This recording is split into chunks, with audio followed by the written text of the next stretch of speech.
로봇 하드웨어 개발 기사 필기, 핵심만 확실하게 아맞다 아카데미입니다. 데이터 시트에 이 숫자들 누가 어떻게 정했을까요? 다 만든 로봇이 스펙대로 움직인다는 걸 시험으로 증명해 봅니다. 데이터 시트를 펼치면 숫자가 줄지어 있습니다. 연속 토크 2.5, 뉴턴미터, 효율 85%, 반복 정밀도 0.05mm. 그런데 이 숫자는 누가 어떻게 정한 걸까요? 설마 한번 돌려보고 적은 건 아닐 겁니다. 사람도 마찬가지입니다. 나 건강해요? 라고 말한다고 건강이 증명되지는 않죠. 정해진 절차로, 통제된 검사실에서 교정된 장비로 기준치에 대어봐야 비로소 건강검진서가 나옵니다. 로봇 하드웨어도 똑같습니다. 다 만든 로봇이 스펙대로 움직인다는 걸 증명하려면 절차가 있고 환경이 있고 장비가 있습니다. 그 증명 과정을 지금부터 하나씩 뜯어봅니다. 건강검진에는 순서가 있습니다. 접수하고, 검사를 정하고, 체혈, 촬영하고, 마지막에 소견서를 받죠. 하드웨어 평가도 이 뼈대를 그대로 따릅니다. 먼저 무엇을 시험할지 항목을 뽑고, 그 항목들을 담은 시험 계획서를 만들고, 시험할 환경을 갖춘 다음, 실제로 수행하며 기록하고, 마지막에 판정과 성적서로 마무리합니다. 항목 도출, 시험 계획, 환경 구축, 수행과 기록, 판정과 성적서, 이 5단계가 순서를 지켜야 하는 이유가 있습니다. 검사 받고 나서 어떤 검사였는지 정하는 병원은 없으니까요.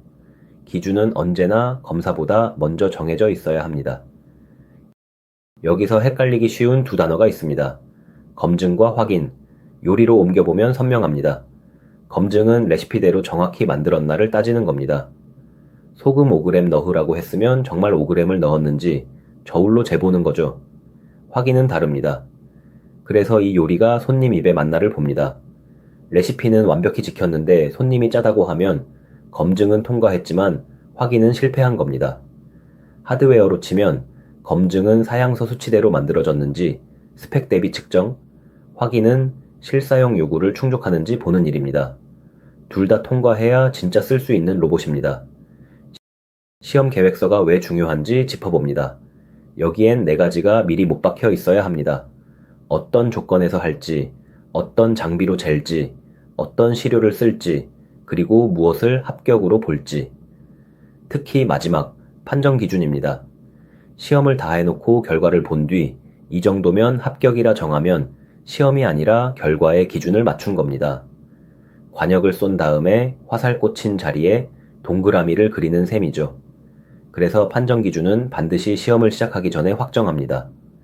사후에 기준을 손대는 순간 그 데이터는 근거로서의 힘을 잃습니다.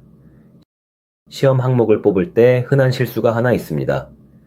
요구사항은 20개인데 시험은 18개만 하고 2개를 깜빡 빠뜨리는 겁니다.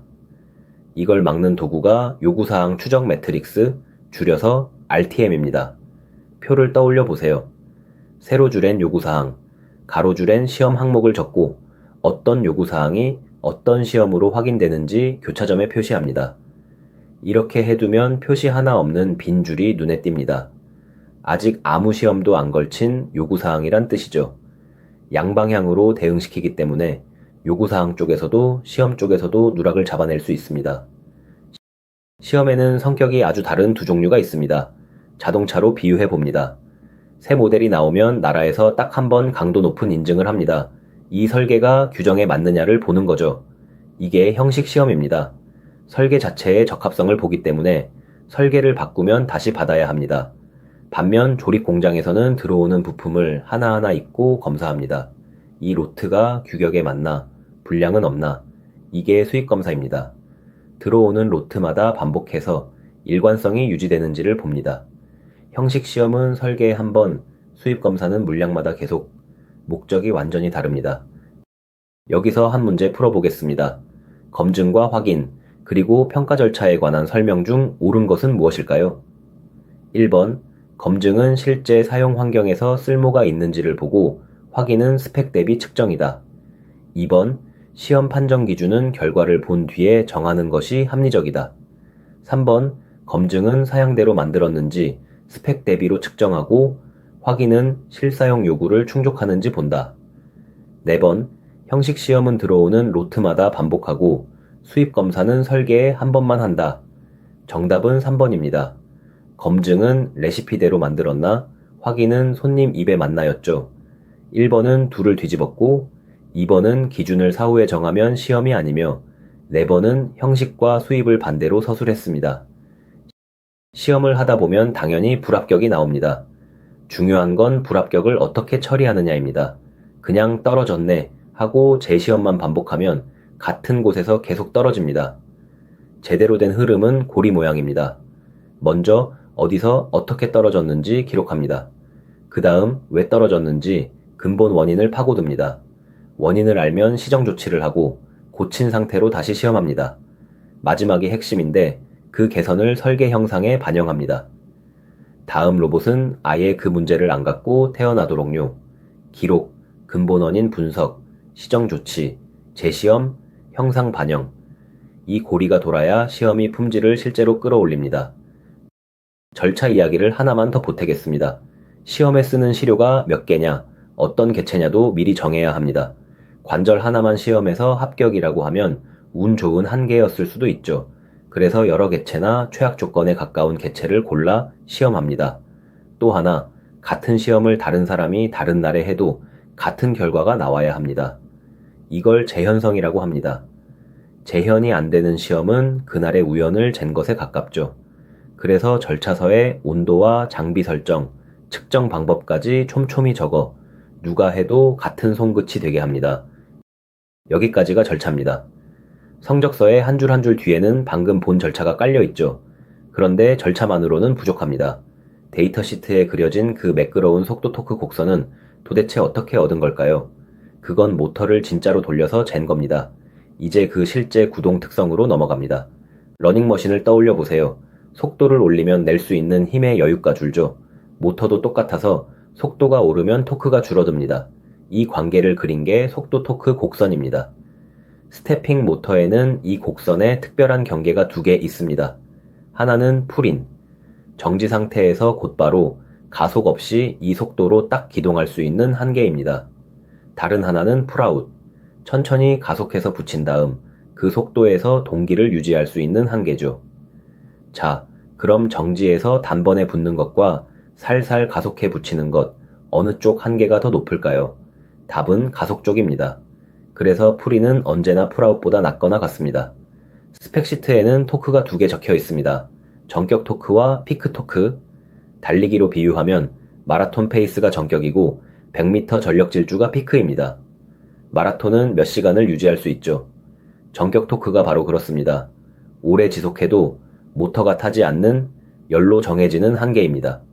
그래서 전격은 순간값이 아니라 시료값, RMS로 판정합니다. 반면 피크는 100m 질주처럼 아주 잠깐만 낼 수 있죠. 이 한계는 열이 아니라 순간 전류와 자기포화가 정합니다. 그래서 전격은 오래, 피크는 짧게, 이 둘을 헷갈리면 안 됩니다. 방금 내용을 문제로 확인해 봅니다. 전격 토크와 피크 토크에 대한 설명으로 옳은 것은 무엇일까요? 1번, 전격 토크는 오래 지속 가능한 열적 한계로 시료값 기준이고 피크 토크는 순간 전류와 자기포화가 정하는 짧은 한계다. 2번, 전격 토크는 순간 전류로 피크 토크는 열로 정해진다. 3번, 전격과 피크는 판정 방식이 같고 값만 다르다. 4번, 피크 토크는 마라톤처럼 오래 유지할 수 있다. 정답은 1번입니다. 전격은 마라톤 페이스라 시료값으로 열 한계를 보고 피크는 100m 질주라 순간 전류로 아주 짧게만 낼 수 있죠. 2번은 둘을 뒤집었고 3번은 판정 방식이 열과 전류로 서로 다르며 4번은 피크를 전격처럼 오해한 서술입니다. 모터에는 얼핏 무관해 보이는 두 상수가 있습니다. 토크 상수와 역기 전력 상수입니다. 토크 상수는 전류를 얼마나 흘리면 토크가 얼마나 나오는지를 말하고 역기 전력 상수는 모터를 얼마나 빨리 돌리면 전압이 얼마나 유도되는지를 말합니다. 하나는 전기를 넣어 힘을 얻는 쪽, 하나는 돌려서 전기를 얻는 쪽이죠. 그런데 SI 단위로 적으면 이 두 값의 숫자가 똑같습니다. 우연이 아닙니다. 에너지 보존의 두 얼굴이거든요. 전기를 회전으로 바꾸는 효율과 회전을 전기로 되돌리는 효율은 같은 물리의 앞뒷면이거든요. 그래서 데이터 시트에서 토크 상수를 보면 역기 전력 상수를 이미 아는 셈입니다. 전원을 아예 안 넣은 모터의 축을 손으로 천천히 돌려보면 매끄럽게 안 돕니다. 톱니처럼 걸리는 느낌이 규칙적으로 옵니다. 이게 코깅 토크입니다. 원인은 로터의 영구자석과 스테이터의 슬롯이 서로 끌어당기는 위치가 있어서입니다. 여기서 핵심은 이건 전류와 아무 상관이 없다는 점입니다. 전원을 안 넣어도 무여자 상태에서도 느껴지니까요. 순전히 자석과 철심의 기하 구조가 만드는 맥동입니다. 그래서 코깅을 줄이려면 전류 제어를 손볼 게 아니라 슬롯을 비스듬히 깎거나 자석 배치를 바꾸는 구조 자체를 손봐야 합니다. 모터를 아주 느리게 돌리면 회전이 매끄럽지 않고 덜컹이는 맥동이 생기곤 합니다. 원인을 찾을 때 용의자가 셋 있습니다. 첫째는 데드타임. 위아래 스위치의 관통 단락을 막으려 잠깐 둘 다 끄는 시간인데 전압을 미세하게 왜곡합니다. 둘째는 전류 센싱 불균형. 각 상 센서가 조금씩 다르게 제면 회전마다 힘이 들쭉날쭉해집니다.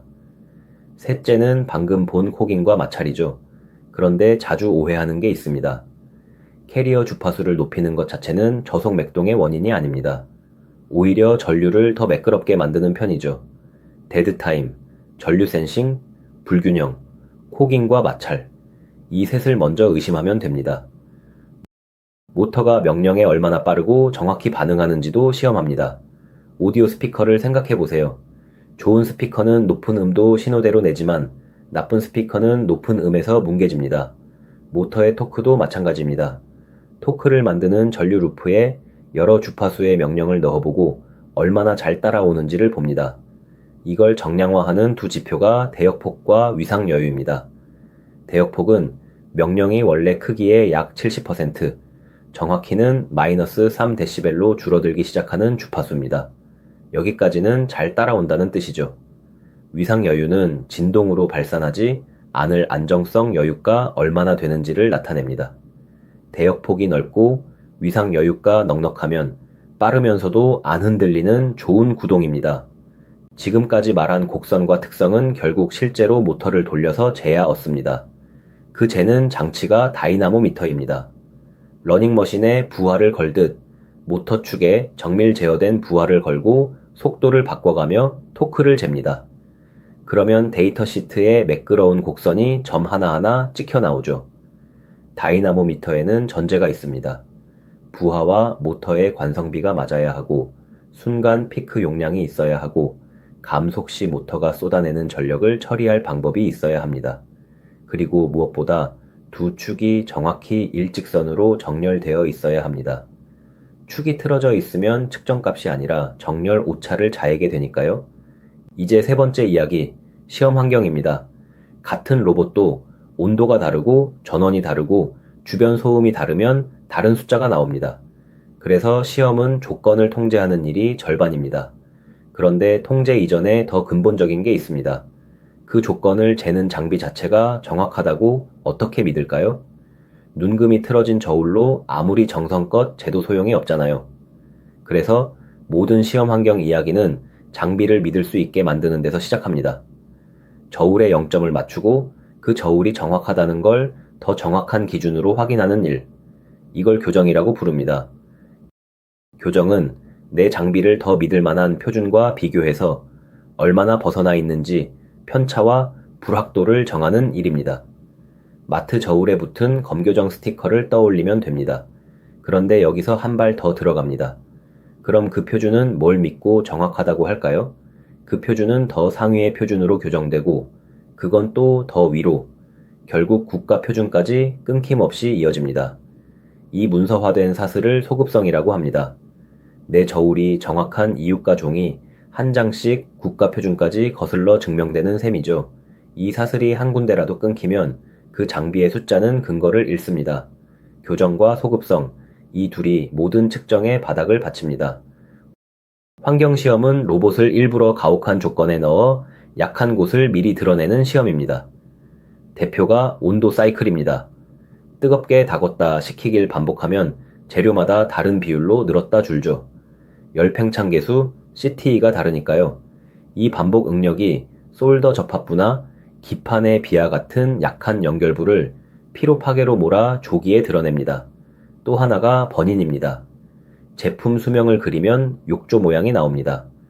초기에 불량 개체가 확 죽고 한동안 안정되다가 수명 끝에 다시 늘죠. 버닌은 이 초기 고장 구간을 출하 전에 미리 겪게 해서 일찍 죽을 개체를 골라내는 겁니다. 여기서 중요한 오해 하나. 버닌은 제품 수명을 늘리는 게 아닙니다. 약한 개체를 걸러내는 스크리닝일 뿐입니다. 환경시험은 온도만이 아닙니다. 로봇은 실제로 움직이고 부딪히고 습한 곳에도 놓이니까요. 진동시험은 떨림을 재현해 나사 풀림이나 파손을, 충격시험은 낙하, 급정지의 순간 충격을, 습도시험은 물기, 결로가 부식이나 절연 저하를 일으키는지를 봅니다. 그리고 가속수명시험, ALT가 있습니다. 몇 년 쓸 제품을 몇 년 동안 시험할 수는 없으니 온도나 부하를 높여 고장을 빨리 끌어냅니다. 다만 여기엔 절대 조건이 있습니다. 가속을 해도 고장이 나는 메커니즘이 실제 사용 때와 같아야 한다는 겁니다. 온도를 너무 올려 평소엔 안 생길 방식으로 고장나면 미래를 앞당긴 게 아니라 엉뚱한 걸 부순 것 뿐이니까요. 계산 문제를 하나 풀어봅니다. 어떤 로봇 관절이 한 주기 동안 이렇게 움직입니다. 2초 동안 6Nm를 내고 이어서 8초 동안 1.5Nm를 냅니다. 이 주기 전체의 시료 토크, 즉 RMS 토크에 가장 가까운 값은 무엇일까요? 1번 1.9Nm, 2번 2.4Nm, 3번 2.7Nm, 4번 3.0Nm. 계산해 보겠습니다. RMS는 각 토크를 제곱해 시간으로 가중평균한 뒤 제곱근을 씁니다. 6의 제곱 곱하기 2는 72, 1.5의 제곱 곱하기 8은 18, 더하면 90, 전체 시간 10으로 나누면 9, 9의 제곱근은 정확히 3.0입니다. 그래서 정답은 4번입니다. 여기서 왜 전격 토크를 RMS로 보는지도 드러나죠. 잠깐 큰 토크를 내도 열은 이 시료값으로 쌓이기 때문입니다. 로봇은 전기로 돌아가니 전자파를 만들고 또 주변 전자파에 시달립니다. 이걸 다루는 게 EMC 시험입니다. 아파트 층간소음으로 비유하면 쉽습니다. 두 가지 예의가 필요하죠. 하나는 내가 이웃에게 시끄럽게 굴지 않는 것, 방출입니다. 로봇이 내뿜는 전자파가 남을 방해하지 않는지 보죠. 다른 하나는 이웃이 시끄러워도 내 일을 하는 것, 내성입니다. 전자파 방해 속에서도 오작동 없이 버티는지 봅니다. 측정 환경도 나뉩니다. 전원선을 타고 나가는 전도 방출은 LISN으로 재고, 공간으로 퍼지는 방출은 반사가 없는 무향실에서 잽니다. 내성 쪽에서 대표적인 게 ESD, 정정이 방전을 일부러 가해 견디는지 보는 시험입니다. 방금 배운 걸 문제로 확인합니다. EMC 시험과 버닌에 대한 설명 중 옳은 것은 무엇일까요? 1번, 방출 시험은 외부 전자파 방해 속에서 오작동하지 않는지를 본다. 2번, 내성 시험은 외부의 전자파 방해에도 견디는지를 보고, 방출 시험은 스스로 내뿜는 전자파가 남을 방해하지 않는지를 본다. 3번, 버닌은 제품의 수명을 늘려주는 시험이다. 4번, LISN은 공간 방출을 재는 무향실 장비다. 정답은 2번입니다. 내성은 이웃이 시끄러워도 버티기, 방출은 내가 조용히 하기였죠. 1번은 방출과 내성을 뒤집었고 3번은 버닌을 수명 연장으로 오해했으며 4번은 LISN을 챔버로 잘못 설명했습니다. LISN은 전원선의 전도 방출을 재는 장비입니다. 시험은 신호를 디지털로 기록해야 합니다. 그 장비가 DAQ, 데이터 수집 장치죠. 그런데 여기 유명한 함정이 있습니다. 영화에서 빠른 자동차 바퀴가 거꾸로 도는 것처럼 보일 때가 있죠. 카메라가 초당 정해진 횟수로만 찍어 그 사이 돈 걸 놓쳐 생기는 착시입니다. 이게 에일리어싱입니다. 신호를 너무 드문드문 샘플링하면 빠른 성분이 느린 가짜 신호로 둔갑해버립니다. 여기서 결정적인 사실, 이 가짜는 나중에 소프트웨어로 절대 못 걷어냅니다. 이미 진짜와 구별이 안 되게 섞여버렸으니까요. 그래서 막을 방법은 딱 하나, 샘플링하기 전에 아날로그 필터로 너무 빠른 성분을 미리 잘라내는 겁니다. 디지털이 되기 전 아날로그 단에서 막아야 합니다. 이게 안티-에일리어싱 필터입니다. 계산 문제입니다. 어떤 진동 신호에 담긴 가장 높은 주파수 성분이 400Hz입니다. 이 신호를 에일리어싱 없이 담으려면 최소 샘플링 주파수와 안티-에일리어싱 필터 조건으로 옳은 것은 무엇일까요? 1번 400Hz로 샘플링하고 필터는 필요 없다. 2번 200Hz 넘게 샘플링하면 된다. 3번 800Hz면 충분하고 필터는 디지털로 사후 적용한다. 4번 800Hz를 초과해 샘플링하고 400Hz 이상 성분을 잘라내는 아날로그 필터를 샘플링 전에 둔다. 정답은 4번입니다. 나이퀴스트 정리에 따라 최고 주파수의 2배, 즉 800Hz를 넘겨야 하고 그것만으로는 부족해서 400Hz 위의 성분을 아날로그 필터로 미리 차단해야 합니다. 필터는 반드시 샘플링 이전, 아날로그 단이어야 하고요. 놓치기 쉬운 환경 요소가 전원입니다. 모터를 감속하거나 세울 때 모터는 잠깐 발전기로 변해 전기를 거꾸로 밀어냅니다. 이걸 회생이라고 하죠. 문제는 흔한 실험실 파워 서플라이는 전기를 내보내기만 하지 되돌아오는 전기를 삼키지 못한다는 겁니다. 갈 곳 없는 전기가 전압을 치솟게 해 장비를 망가뜨립니다. 수도꼭지에 물이 역류하는데 받아줄 데가 없는 셈이죠. 그래서 회생 전력을 처리할 장치가 필요합니다. 남는 전기를 열로 태워버리는 회생 저항을 달거나 아예 전기를 양방향으로 주고받을 수 있는 양방향 전원을 씁니다. 로봇을 시험할 때 이 준비가 없으면 감속 실험 한 번에 전원이 나가버릴 수 있습니다. 사람과 함께 일하는 협동 로봇은 안전 시험이 특히 중요합니다. 시험 중에도 예상 밖으로 움직일 수 있으니까요. 그래서 방호 구역 밖에서 원격으로 기동하고 위험 동작은 울타리나 안전 매트로 격리한 채 확인합니다. 여기서 절대 하면 안 되는 게 있습니다. 시험이 번거롭다고 안전 기능을 바이패스하는 것, 안전 장치를 꺼놓고 하는 시험은 사고로 가는 지름길입니다. 또 하나 까다로운 게 간헐결함입니다. 어쩌다 한번 로봇이 리셋되는데 재현이 안 되는 경우죠. 이럴 땐 그 순간의 이벤트 로그와 전기 신호를 동시에 캡처해 둡니다. 리셋이 일어난 바로 그 시점에 전압이 흔들렸는지 어떤 명령이 있었는지를 겹쳐보면 재현이 안 되던 원인의 인과를 잡아낼 수 있습니다. 마지막 이야기는 장비입니다. 시험은 결국 신호를 봐야 성립하는데 눈에는 전류도 전압도 안 보이죠. 시험 장비가 그 안 보이는 것을 보여주는 감각기관인 셈입니다. 그런데 아무 장비나 아무렇게나 갖다 대면 되는 게 아닙니다. 같은 신호도 잘못된 장비, 잘못된 연결로 재면 실제와 다른 그림이 나옵니다. 오히려 없는 잡음을 만들어내기도 하고요. 그래서 장비마다 무엇을 재는 데 쓰는지, 어떻게 돼야 하는지가 정해져 있습니다. 물리적인 파형을 볼 것인지, 디지털 신호의 타이밍을 볼 것인지, 논리적인 통신 내용을 볼 것인지에 따라 손에 드는 도구가 달라집니다. 대표 장비가 오실로스코프입니다. 시간에 따라 전압이 어떻게 출렁이는지 그 파형과 잡음을 눈으로 보여줍니다. 그런데 스코프는 제대로 되는 법, 프로빙이 절반입니다. 초보가 흔히 겪는 게 파형에 붙는 링잉, 종처럼 울리는 잔진동입니다. 대개 진짜 원인은 신호가 아니라 프로브의 긴 접지선입니다. 접지선이 안테나처럼 굴어 잡음을 만드는 거죠. 그래서 세 가지 원칙이 있습니다. 접지선은 최대한 짧게, 신호를 10배로 나눠보는 10배 프로브를 쓰고 프로브를 스코프에 맞춰 보정하는 캘리브레이션을 합니다. 보정이 안 된 프로브는 파형의 모서리를 실제보다 왜곡하고요. 잘 되는 것만으로도 없던 잡음이 사라지고 진짜 파형이 보입니다. 스코프에 붙여 쓰는 특수 프로브가 2개 더 있습니다. 첫째는 전류 프로브. 스코프는 원래 전압을 보는 장비인데 모터 상전류처럼 흐르는 전류를 보고 싶을 때가 있죠.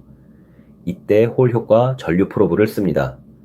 특히 모터 전류는 정지 시 0Hz, DC 성분까지 봐야 하니 DC에도 반응하는 홀 효과 방식이어야 합니다. 둘째는 차동 프로브. 하이사이드 스위치의 게이트처럼 기준이 땅에 고정 안 된 떠있는 전위를 잴 때 씁니다. 일반 프로브로 재려고 스코프 접지를 그 지점에 물리면 회로가 단락돼 위험합니다. 차동 프로브는 2점의 전압 차이만 안전하게 재기 때문에 스코프 접지를 건드리지 않고도 부동 전위를 측정합니다. 장비 몇 개를 더 집습니다. 로직 애널라이저는 스코프와 역할이 다릅니다. 스코프가 한두 채널 아날로그 파형을 본다면 로직 애널라이저는 수십 채널 디지털 신호가 언제 0과 1로 바뀌는지 타이밍을 한눈에 봅니다. 부하 쪽에서는 토크 센서가 있습니다. 토크는 부하가 지나가는 경로에 직렬로 끼워 너허 재고 회전하는 축이라면 회전형 토크 센서를 씁니다. 안전 계통에는 절연 시험이 있습니다. 절연 저항은 매거로 재고 정해진 고전압을 걸어 견디는지 보는 내전압 시험은 하이파스로 접지가 확실히 연결됐는지는 큰 전류를 흘려보는 접지 연속성 시험으로 확인합니다. 재련은 대상마다 전용 장비가 따로 있습니다. 마지막 문제입니다.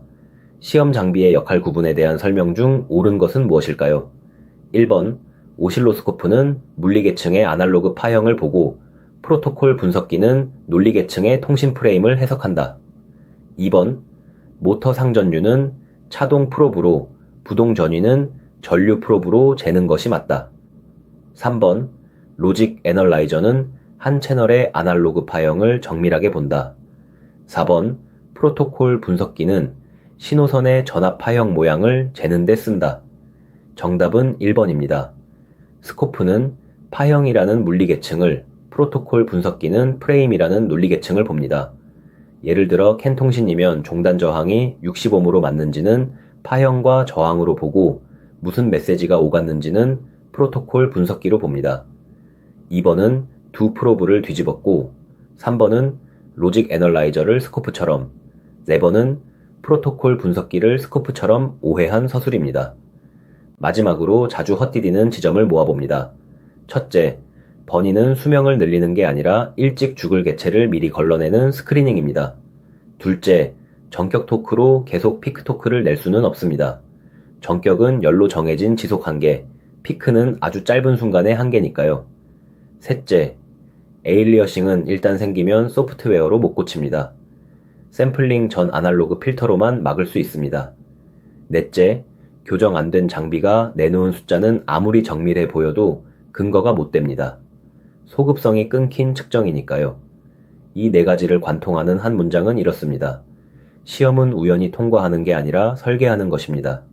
절차와 환경과 장비와 기준을 미리 정해두고 로봇이 스펙대로라는 걸 증명해내는 일. 그게 데이터 시트 한 줄 뒤에 숨은 진짜 무게입니다.